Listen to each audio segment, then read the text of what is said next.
business presentation as well. Okay, the last speaker is Ursula Currie.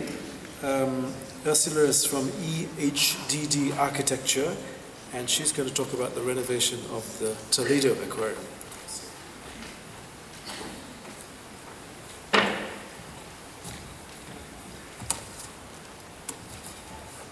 Thank you.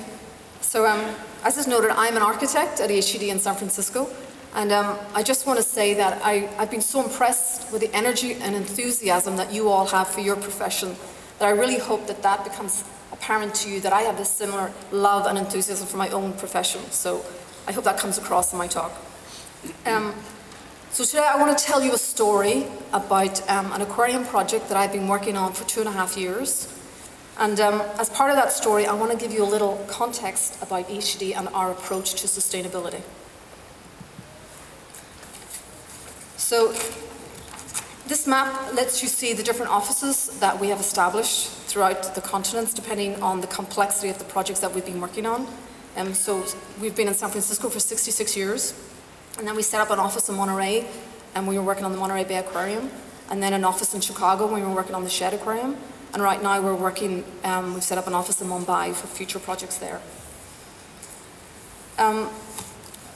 So I think what's appropriate to say is that this map lets you see where our different projects have been in the different continents.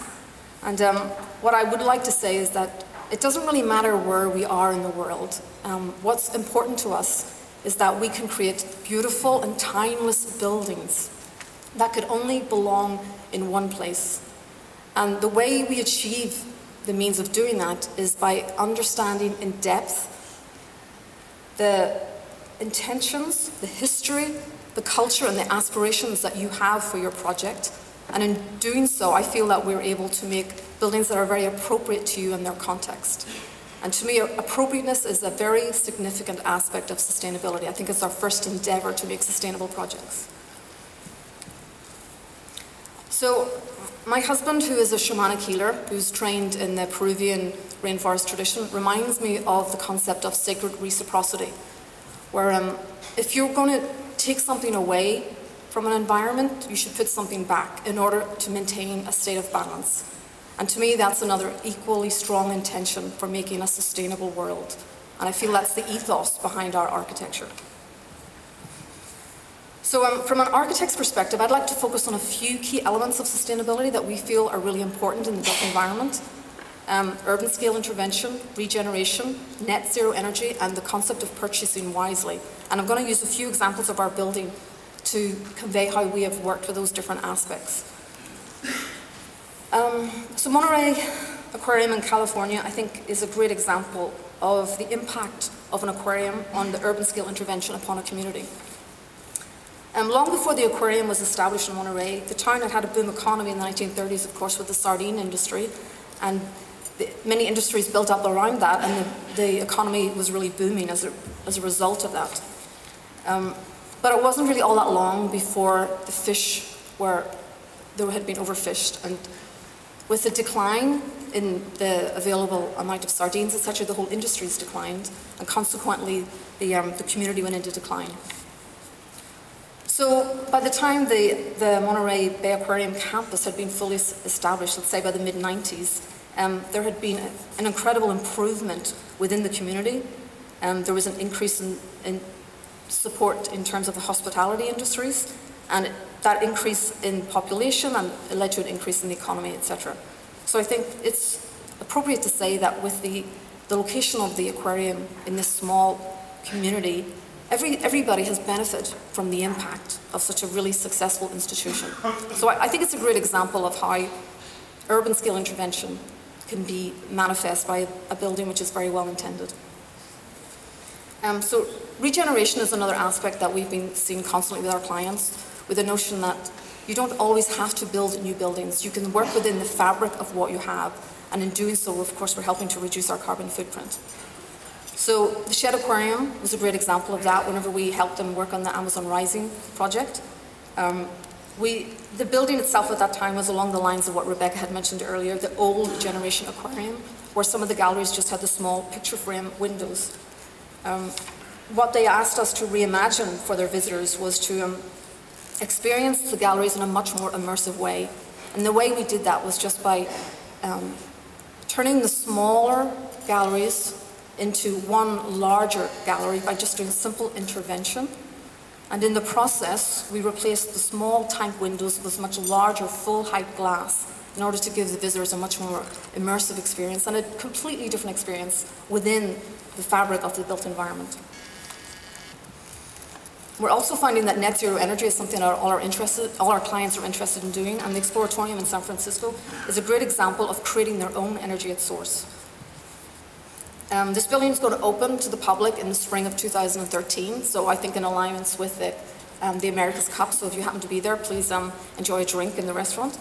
But right now the museum is located on 2 existing piers along the San Francisco waterfront, and the piers and the original warehouse exterior remain intact, just with seismic intervention and extensive remodeling on the interior as necessary to accommodate their complex program.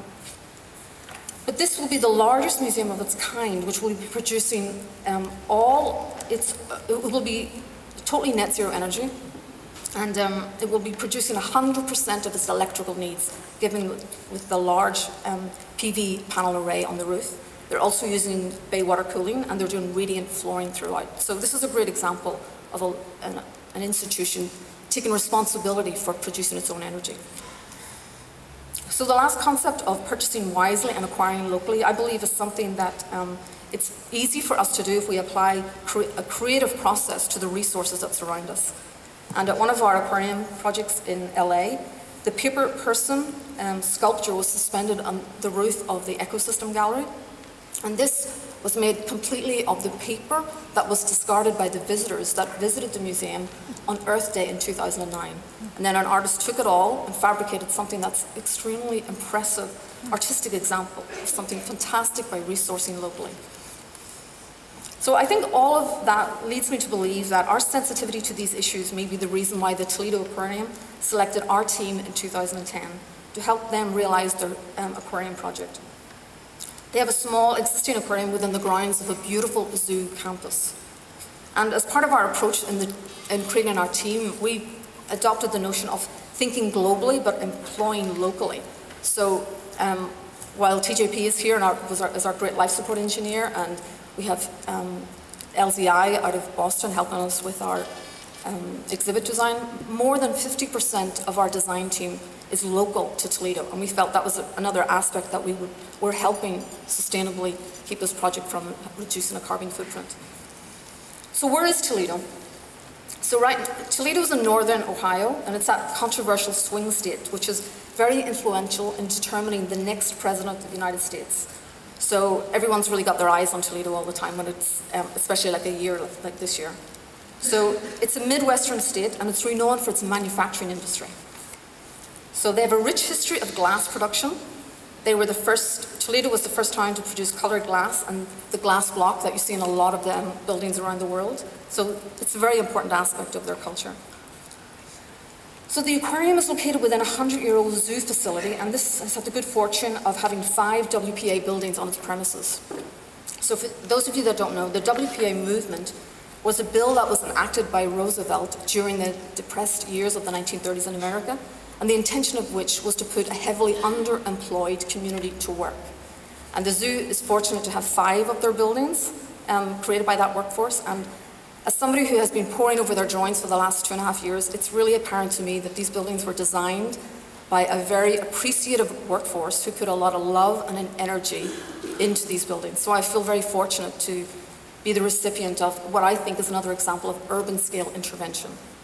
So the aquarium is the small building that you see on the blue.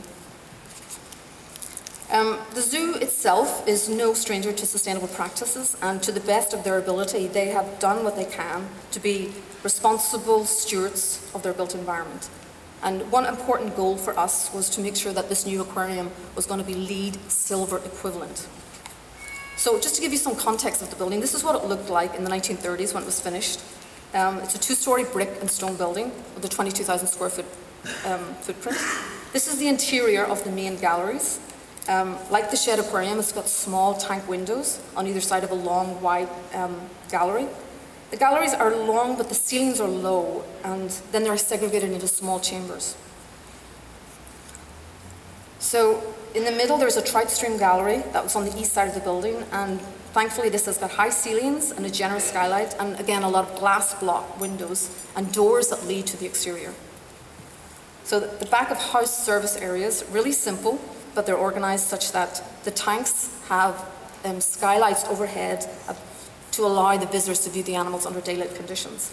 And of course, this is a continued algae problem for the staff, who I understand they like to paint out the skylights whenever the main aquarist goes on vacation. So this gives you a sense of the building layout as it currently stands. Visitors flow in and out through the different towers, the north tower and the south tower. And this is the entrance and exit to the trout stream gallery. There's a very significant rotunda gallery that's in the middle, and this is where the visitor path is shown in orange, and then the tanks flanking on either side of that. So it's a very simple L-shaped building. But this is how the building looked whenever we started to work. And as you can see, new trees have been planted in front of what was the original entry. So the West Gallery, it's got low ceilings, concrete floors, it's dark and oppressive, and the skylights in the service area have turned yellow, and they're affecting the quality of the light within the tanks. The Trout Stream Gallery is overgrown, and it's now become a rainforest gallery, and it's very dense with activity. And the original doors that once led to the exterior are now inaccessible. So when we started to work with the aquarium, lots of goals began to unfold.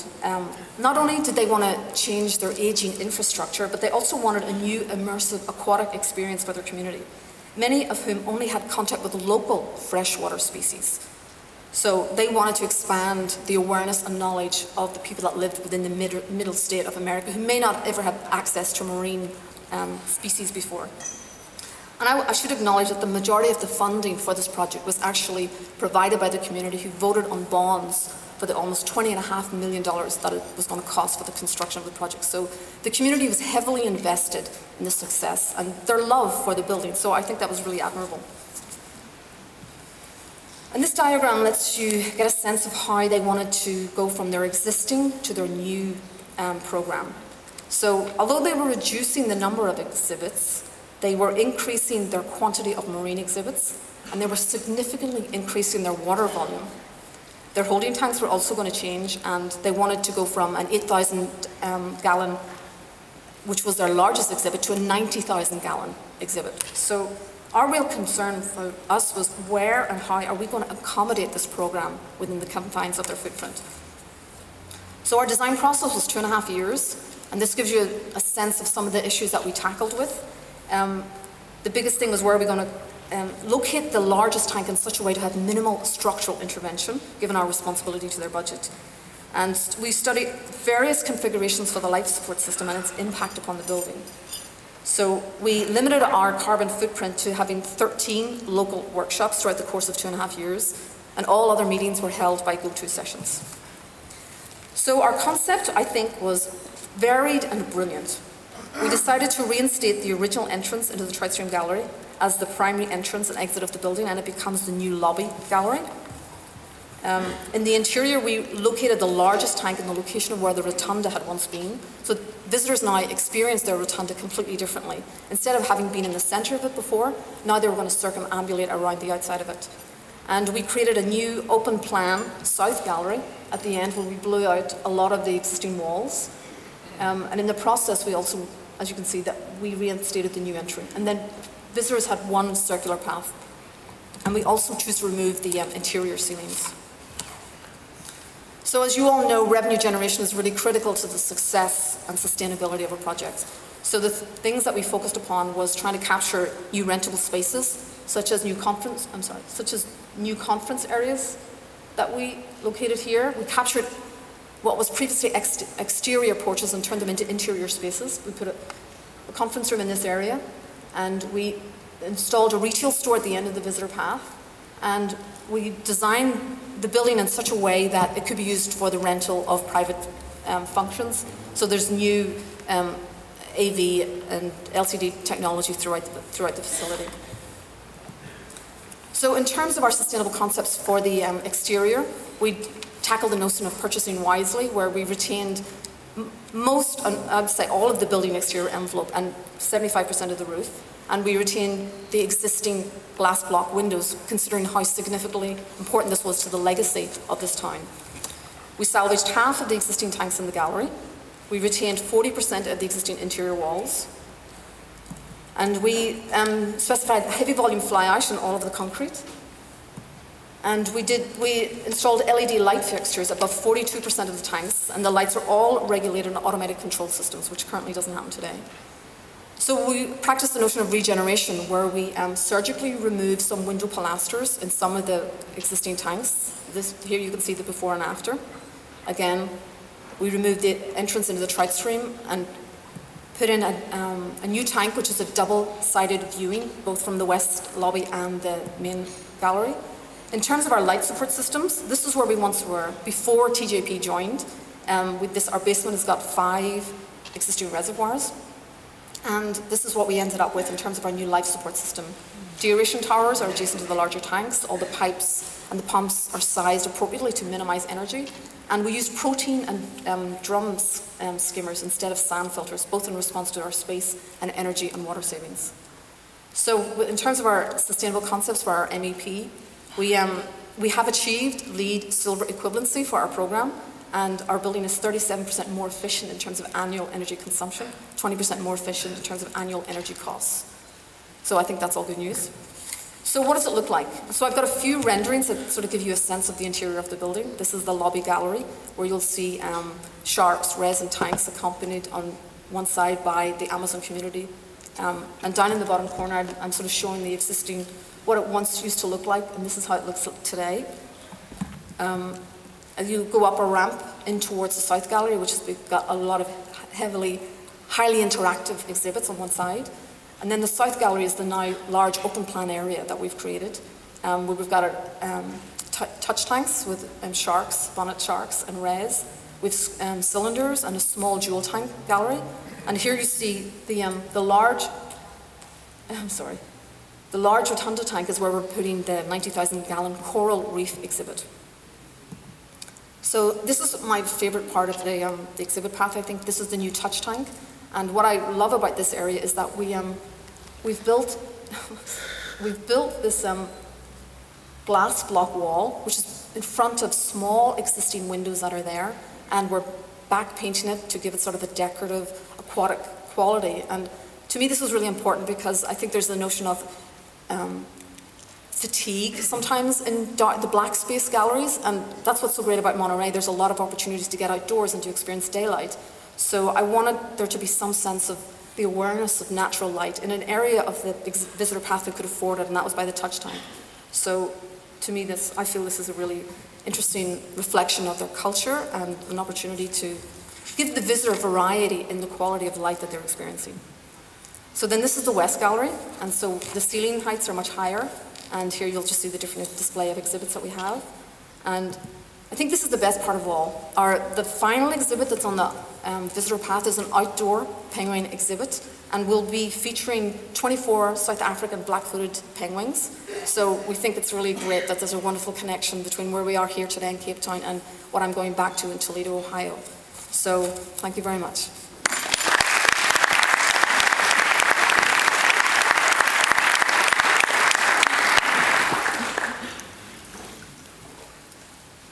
Well, thank you very much, Ursula. It was very interesting. I think we're not going to take any questions, unless anybody has a burning question to ask, besides what you want for dinner.